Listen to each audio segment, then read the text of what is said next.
Hey guys, what's up? It's Lana and welcome back to my channel. So for today, I thought it would be kind of fun to do a Q&A. A couple of weeks ago, I think I asked you guys on Instagram if you had any questions for me that you would like me to answer in one of my videos, and y'all commented. I also posted another picture today just to get some last minute questions that you guys had. So thank you to you guys that actually commented and asked me questions. Without you guys, I wouldn't have been able to obviously make this video, so shout out to you guys.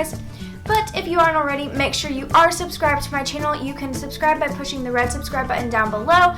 I'm definitely going to start uploading frequently over the summer because I'm on summer break. Obviously, I have much more time to film and edit and upload. And so definitely subscribe. Now I'm going to be uploading frequently. Also make sure to give this video a big thumbs up, and let's go ahead and get on to the questions. So I have my phone plugged in because it's at 20%.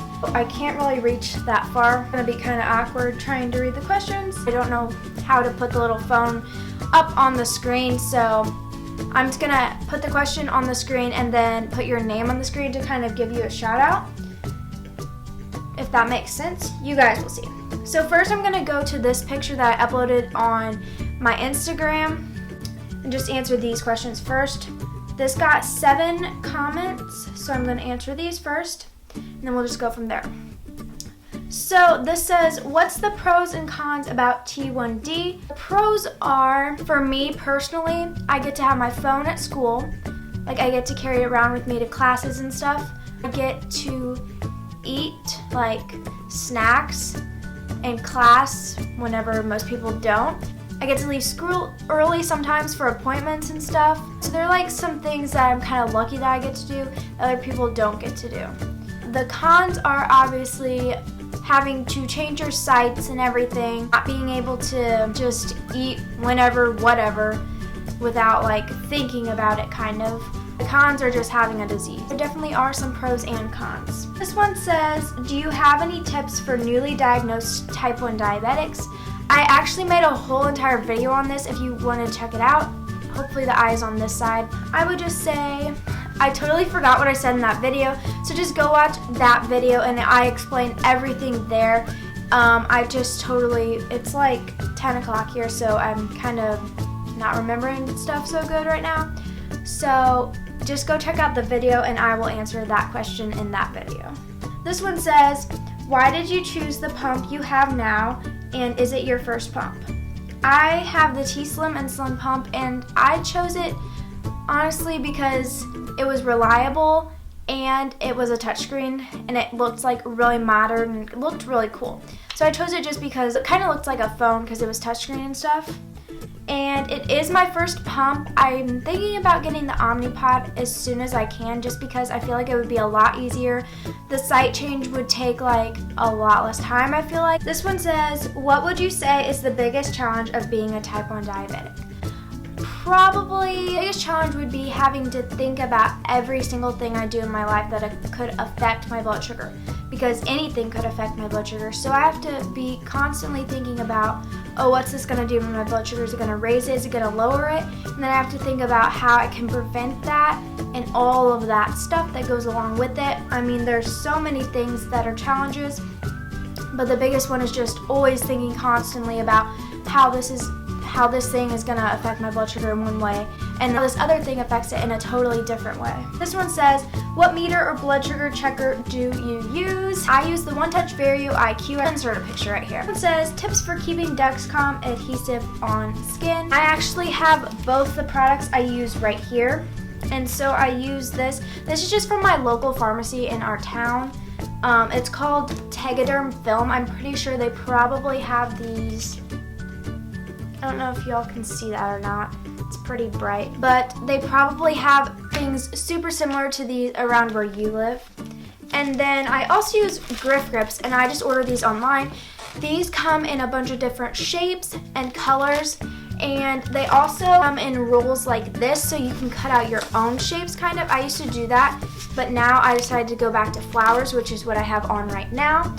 First of all, I just put that clear Tegaderm and put a little bit on each side, and then I put the Grip Grips on, and it stays on perfectly. It stays on for the whole entire week, and I don't have any problems with it coming off too early and having to change it. I've never had to change it early. This one says, what are pros and cons about the T-Slim Insulin Pump? The pros are that it's touchscreen, it's reliable, you can bolus in really small amounts kind of, so you can bolus in like 1/100th of a unit, which is a really small amount. And it also shows you IOB, which is insulin on board, which helps to prevent low so you don't start stacking your insulin doses. Some cons is that it has tubing. You have to take it off when you swim or take a shower. I mean, there aren't really that many cons of having it. The only thing I would say is you always have to have like a belt or a pocket or something to carry it with you because it's on a tubing. Yeah, that's pretty much all the cons. It's not a bad pump. The only thing I don't like about it is that it has tubing. So those were all the questions on this picture. Now I'm going to go into the people that direct message me. This one says, how do you cope on your bad days? What do you do to cheer yourself up again? So things I do to cope on bad days, like when my blood sugar is bad or something like that, I just watch other YouTube videos about type 1 diabetics, and especially Diabetic Danica. She is so positive, just like helps me to become positive and show me the kind of positive things that come out of having type 1 diabetes. And so I just love watching other type 1 diabetic YouTube channels, and then kind of answers the second question too. This person said, what is your scariest diabetes memory? BTW, I love your channel. Thank you. And then I answered her on here, so I'm just going to read what I said. And I said, probably whenever I had to change my pump site without my mom. I do it by myself every time now, but whenever I first got it, she would help me. Anyways, I put it on my back and it kept bleeding and wouldn't stop and started filling up the tubing with blood, so I was scared to take it out because there would be blood everywhere. But it was fine and stopped bleeding after I took it out. I had to put in another one right after that because I needed a new site, so then I was scared. I just put it on my stomach. To kind of explain that better, whenever I first got my pump, I still like to put my site like on my lower back kind of. It's just a really comfortable area. I don't notice it there as much.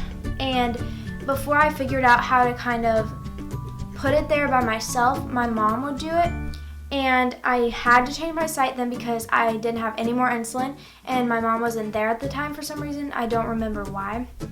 And so I had to do it by myself, and I put it in, and the cannula, it was like bleeding, and so the blood started going throughout the tubing because I didn't have insulin or anything in it yet. And it was really scary, so I was like freaking out, and then I had to take it out.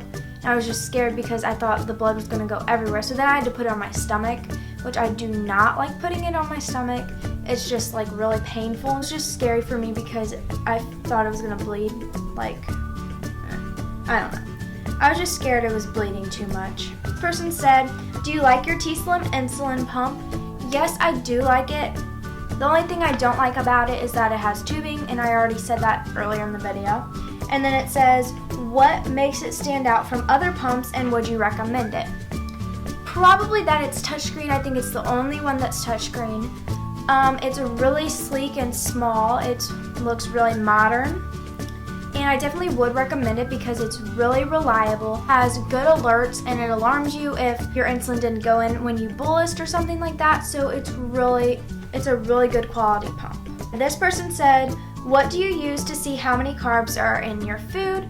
Well, if we're at a restaurant, I just look it up on my phone. I'll just like type in the restaurant name and then type in nutrition facts or something like that. And yeah, your phone will be your best friend to show you how many carbs are in things. Also, I can look at the back of things that have the label, like the nutrition facts on the back, and then it'll tell you the serving size. I honestly do that all the time.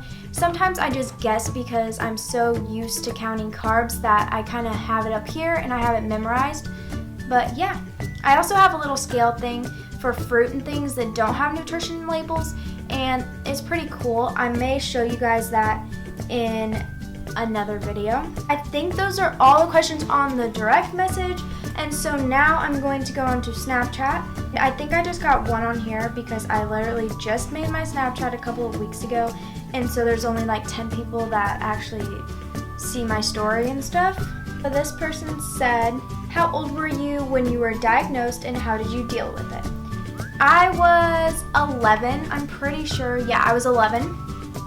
It was October 9th, 2015. And I dealt with it by just taking responsibility and things I had to do. Like, I would check my blood sugar when I needed to, and I just felt like when I took really good care of it and had good numbers, it made me happy because I felt like I did it good. So that's kind of how I dealt with it.